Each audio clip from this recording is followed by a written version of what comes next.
नमस्कार, आप देख रहे हैं चौपाल समाचार। चौपाल समाचार की हर खबर समाज पर करती है असर और आज मैं इस खबर को लेकर आया हूँ। ये खबर भी समाज से जुड़ी है, संबंधित है उन सफल अभ्यर्थियों की बात से जिन्होंने बीपीएससी के आज जो रिजल्ट निकला है ना उसमें 51 ये रैंक लेकर आए हैं। मैं आपको बता दूं इनके जीवन का जो जैसे अभी हमारी बात हुई है, इनका जीवन का जो संघर्ष रहा है, जिस तरह इन्होंने आगे सफलता की नई नई जो ऊंचाइयों को पाया है, उसमें बड़ा ही रोचक कुछ तथ्य है जिसको लेकर हम आपके बीच आएंगे। इस वीडियो को पूरा देखिए, सुनिए, समझिए और यदि आप भी कुछ ऐसा करना चाहते हैं ना तो इस वीडियो से मुझे ऐसा लगता है कि आपको भी वो प्रेरणा मिलेगी जिसको लेकर के आप सफलता की उन ऊंचाइयों तक पहुंच पाएंगे जो आपका सपना है। सबसे पहले बहुत बहुत बधाई आपको। Thank you very much.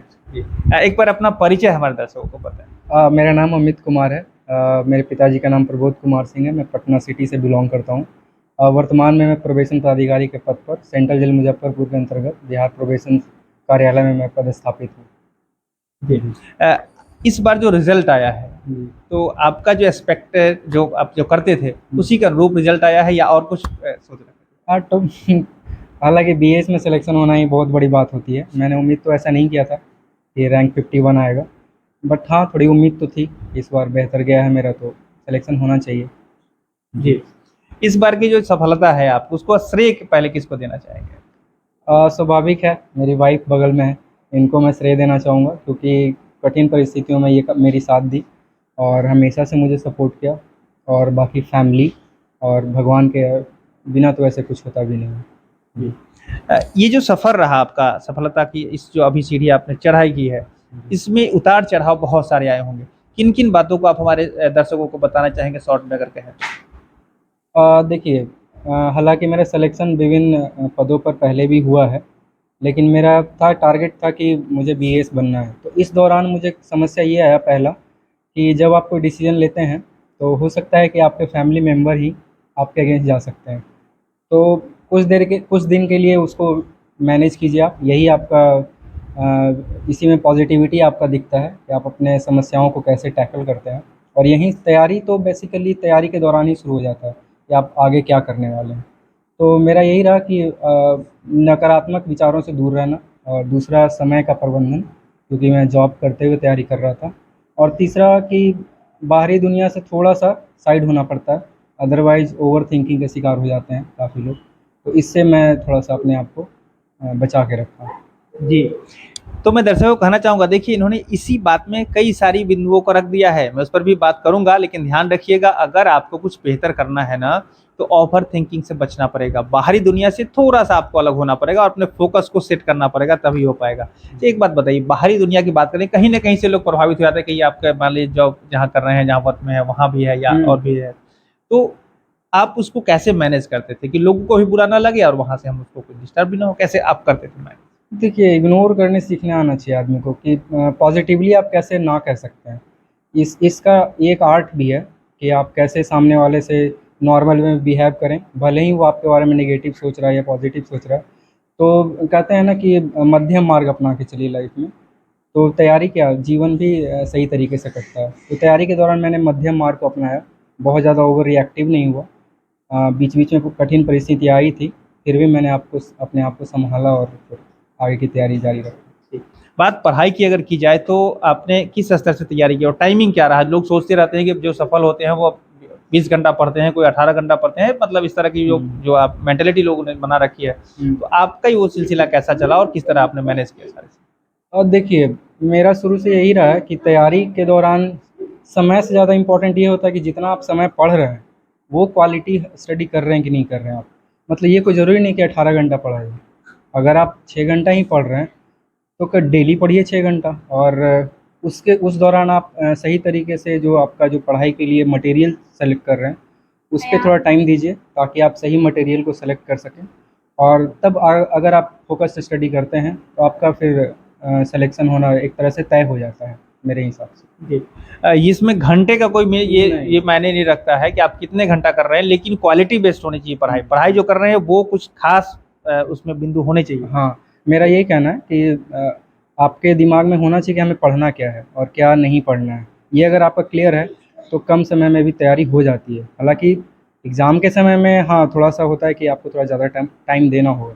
लेकिन ये कहना कि 18 घंटा, 20 घंटा पूरे 1 साल तक पढ़ाई, ये किसी से संभव नहीं होता है। जी। अच्छा, आपने अपनी तैयारी में कहीं कोचिंग संस्थानों का भी सहयोग लिया या अपने से आपने सेल्फ स्टडी की है? देखिए, बीपीएससी के लिए मैं आराम में कोचिंग संस्थान गया था। वहाँ मैंने टेस्ट सीरीज़ प्रैक्टिस करने के लिए जॉइन किया था, ताकि मैं समझ सकूँ कि मैं किस स्थिति में हूँ, अपना राइटिंग स्किल को इम्प्रूव करने के लिए, और बाकी फिर अपना सेल्फ स्टडी तैयारी की। जी। देखिए, मैं दर्शकों को कहना चाहूँगा कि इन्होंने जो अपनी बात रखी है ना, ध्यान रखिएगा, ये तो एक एक सिर्फ़ हाइलाइट्स हैं। इनकी तैयारी और इनको लेकर जो संघर्ष है इनके जीवन का, सबको आपको महसूस करने के लिए आपको संभावना है कि जब बेहतर करना है ना, तो ऐसे लोग या इन जैसे लोगों से जुड़ना भी पड़ेगा। एक बात आप बताइए, आप अपनी तैयारी तो आप बेहतर कर ही रहे हैं, सोसाइटी में आप जैसे और सारे बेहतर लोग तैयार हों, इसको लेकर के भी आप कुछ प्रयास करते हैं? मैं अब कोशिश करूँगा ज़रूर। मेरे जो फ्रेंड्स हैं, मैं उनको गाइड करता हूँ, और अब कोशिश करूँगा कि मेरे जो संपर्क में आएँगे, मैं उनको अच्छा तैयारी करने के लिए सलाह ज़रूर दूँगा। जी।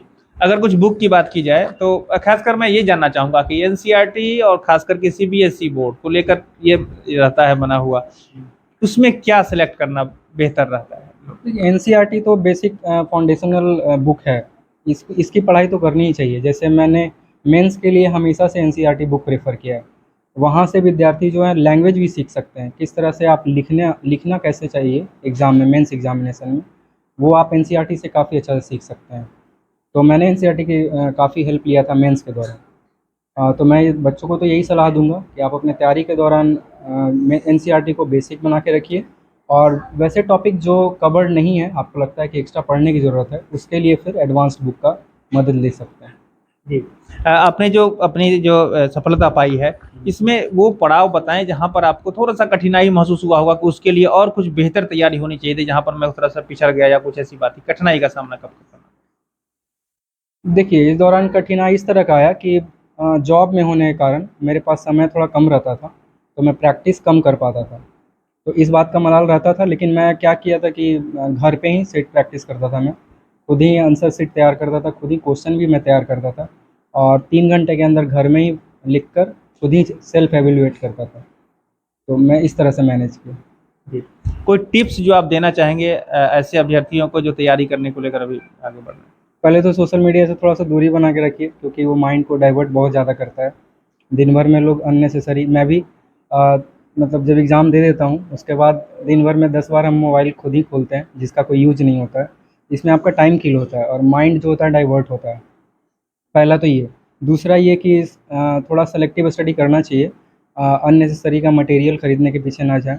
पहले आप सोच लें कि आपको पढ़ना क्या है और कौन-कौन सा सिलेबस में क्या ज़रूरत है, नहीं है। उसके बाद फिर जितना टाइम टाइम मिले आपको, उसको डिवोटेड हो जाइए आप पूरी तरीके से। तो सफलता देर सवेर मिल जाती है। जी। तो देखिए, ये तो थी इनकी बातें, लेकिन इन्होंने पहले ही कहा सफलता का श्रेय दिया है तो अपनी पत्नी को दिया, परिवार को दिया, भगवान को दिया है। तो पत्नी अभी इनके साथ है और ये भी बहुत ही आवश्यक पहलू है कि फैमिली को कैसे मैनेज किया जाए और किस तरह से जो हमारे साथ जो चैलेंजेज़ हैं या जिस तरह का एग्ज़ाम की तैयारी कर रहे हैं या एग्ज़ाम का लेवल जो भी हो, उसको कैसे हम लोग अचीव कर पाएँ, ये भी बड़ा एक बहुत ही मुश्किल सा समय होता है। तो बात अगर फैमिली किया जाए तो पहले इनको लेकर आप क्या कहना चाहेंगे? इन्होंने कितनी मदद की आपकी? स्वाभाविक है, पत्नी के बिना तो पति अधूरा होता है, और मेरा तैयारी भी इनके बिना संभव ही नहीं था। काफ़ी कठिन परिस्थितियों में भी ये मेरी साथ नहीं छोड़ी। पढ़ाई मैं जब करता था तो इनको समय देना मेरे लिए काफ़ी मुश्किल हो जाता था, क्योंकि जॉब के बाद जो समय होता था मैं पढ़ाई में दिमाग लगाता था। तो इस चीज़ को इन्होंने काफ़ी हैंडल किया अच्छे से, और मुझे कभी इस चीज़ का इन्होंने नकारात्मक मेरे ऊपर किसी तरह का दबाव नहीं बनाया। जी। तो देखिए, ये जो इन्होंने बात कही, अच्छा आपसे अब करते हैं। एक बार अपना नाम और परिचय बताएँ? पल्लवी सिंह है। जी। हाँ। जी, जी। अच्छा, एक बात बताइए, इन्होंने जो आपके लिए कहा वो संतोषजनक कहा या और कुछ बेहतर कहना चाहिए था आपके लिए? कि आप और कुछ ज़्यादा इनके लिए कुछ मदद कर पाएँगी? नहीं, नहीं, ऐसा कुछ भी नहीं है। बस टाइम आपको जो मिले, जितना मिले, और जो लोग तैयारी कर रहे हैं, उन लोग के लिए एक चीज़ हम कहना चाहते हैं, जो ऑब्ज़र्व किए हैं, आपको जितना भी टाइम मिले, आप वो यूटिलाइज़ कीजिए, क्योंकि इनको हम टाइम वेस्ट करते नहीं देखे कभी। मतलब अगर 5 मिनट का भी टाइम है ना, तो वो 5 मिनट में भी वो कर लेते हैं। ये नहीं कि उसके लिए वो 1 घंटे निकाल रहे हैं कि मेरे को 1 घंटे का टाइम मिलेगा तो मैं करूँगा, वैसा नहीं था। मतलब ये ऑफ़िस से आते थे, अपना शूज वगैरह खोले, फॉर्मल ड्रेस लिए, हाथ पैर धोए। ये मेरे ऊपर इन्होंने कभी कोई प्रेशर नहीं डाला कि तुम ये करो वो करो। इन्होंने मेरी मर्जी की जो तुम्हें लाइफ चाहिए तुम करो, ठीक है। तो ऐसा नहीं था, हम लोग दोनों एक दूसरे को सपोर्ट कर रहे थे। अदरवाइज ऐसा अकेले नहीं है कि हम सिर्फ इनको सपोर्ट कर रहे हैं, ये भी पूरे टाइम मेरा सपोर्ट किए हैं, मेरा, मेरी फैमिली का, सबका। जी। अच्छा, जैसी जानकारी मिल रही है कि आपने अपने मन में सोचा था कि सोशल वर्क कुछ करना है, लोगों को मदद करनी है, तो अब आप उस समय तो नहीं कर सके, लेकिन उनको आपने कहा कि ये करना है, वो क्या मामला था? जी, क्या मामला? हाँ, मैंने इनको कहा था कि मैं यहाँ रह रही हूँ, घूम रही हूँ, तो मैं बहुत सारे पीपल्स को देख रही हूँ कि जो बहुत अनएम्प्लॉयड हैं, बहुत प्रॉब्लम से, मतलब जो कर पा रहे हैं। और मतलब मुजफ्फरपुर शहर में आप देखे होंगे कि नाले खुदे हुए हैं, बहुत लोगों को मैंने न्यूज़ भी सुना है कि बच्चे गिर गए हैं, मर गए हैं। तो मैं कुछ नहीं कर सकती, तो मैंने इनके ऊपर किया कि प्लीज़ आप ऐसा कुछ करो कि मैं आपके थ्रू लोगों को मदद कर सकूँ। हाँ। तो देखिए, ये कहते हैं ना कि सपोर्ट करने के साथ-साथ इनका जो मोटिवेशन है या इनका जो एम था, वो भी एक बहुत ही पॉजिटिव और बहुत ही बेहतर आपका सोच था। मैं आपको भी धन्यवाद देना चाहूँगा कि कोई भी बेहतर चीज़ के लिए एक मोटिव जो होता है ना, और एक उसका जो जो थॉट्स जो चलते हैं, वो भी बड़ा ही हेल्पफुल होता है, आपने महसूस किया होगा। तो ये बहुत ही बेहतर। अच्छा, आप एक बात बताइए, पूरे जो सोशल मीडिया की बात अगर किसी ने कहा कि मैं तो दूरी बना कर रखता हूँ, लेकिन हाँ, देखा जाता है पति-पत्नी के झगड़ों से पूरा सोशल मीडिया और मीम्स पूरे भरे पड़े होते हैं। तो कभी झगड़ा वगैरह भी, लड़ाई-वड़ाई हुई है आप दोनों की इसमें, फैमिली को लेकर? आप पढ़ते रहते हो और ये काम नहीं, कभी मेला जाना है, कभी खरीदारी करनी है, ऐसा कुछ? आज तक नहीं, 10 साल हो गए शादी को हमारे, लेकिन हम लोग मतलब पिछले 6 साल से कोई हॉलीडे पे नहीं गए हैं। मतलब हॉलीडे हम लोग शायद 10 साल में सिर्फ 3 बार, एक तो हनीमून हो जाता है, सेकंड हम लोग चले गए पुरी, उस समय छत्तीसगढ़ में ये पोस्टेड थे, उस समय बेबी नहीं हुआ था। फिर बेबी हुआ तो वो 6 मंथ का था, तो हम लोग कसौली गए। फिर उसके बाद से फिर अभी तक कहीं नहीं, कोई हॉलीडे नहीं, कोई कुछ नहीं। आप टाइम लो, आपके टाइम, जॉब, मतलब सब कुछ देखना है ना, क्योंकि ये जॉब में भी हैं। जी, जी।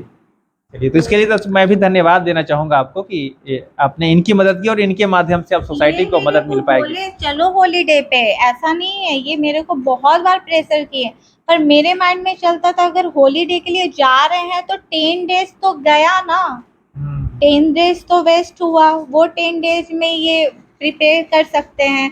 और इनका ड्रीम मेरा ड्रीम था, तो दोनों का ड्रीम सेम ही था, जो भी था सेम ही था हम लोग का।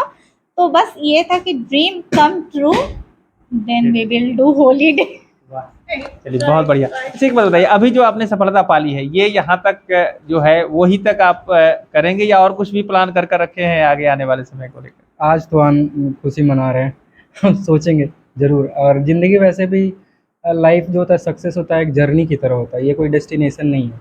मतलब ऐसा नहीं कि मेरा बीएएस में सिलेक्शन हो गया तो अब आगे मुझे अब काफ़ी काम करना है, मुझे सरकार के दायित्वों का निर्वहन करना है।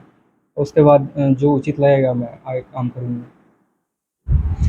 तो दर्शकों को मैं फिर कहना चाहूँगा कि देखिए, इन्होंने अपने जो जर्नी को अभी जहाँ तक मंजिल थी इनकी, वहाँ जो पहुँचे हैं, अब भी सफ़र जारी रहेगा। मैं भी महसूस करता हूँ कि ये होना भी चाहिए, क्योंकि जो जर्नी है उसी में आनंद है, सफलता तो एक पड़ाव है। तो ये होगा। और देखिए, मैं ये सारी बातें आप दर्शकों को जो दिखा रहा हूँ ना, उद्देश्य इतना ही है मेरा कि जिस तरह से इन्होंने सफलता पाई है, आप लोग भी सफलता पाएँ। और जिस माहौल को इन्होंने कायम किया है, पारिवारिक माहौल को इन्होंने जो कायम किया है, या सपोर्ट जो इन्होंने किया है, इसी तरह का सपोर्ट सब लोग करें। पत्नी अगर पति को सपोर्ट करे, पति पत्नी को करे, और फिर साथ में बच्चे भी करें। आप भी कुछ कहना चाहेंगे क्या? क्या नाम है आपका? रेयांश। रेयांश। अपने पिताजी को लेकर क्या कहेंगे कि बहुत बेहतर है पिताजी आपके? खूब खूब हाँ। प्यार देते हैं आपको? हाँ। ठीक है, मदद करते हैं, पढ़ाई करने में आपकी हेल्प करते हैं? हाँ। ठीक है।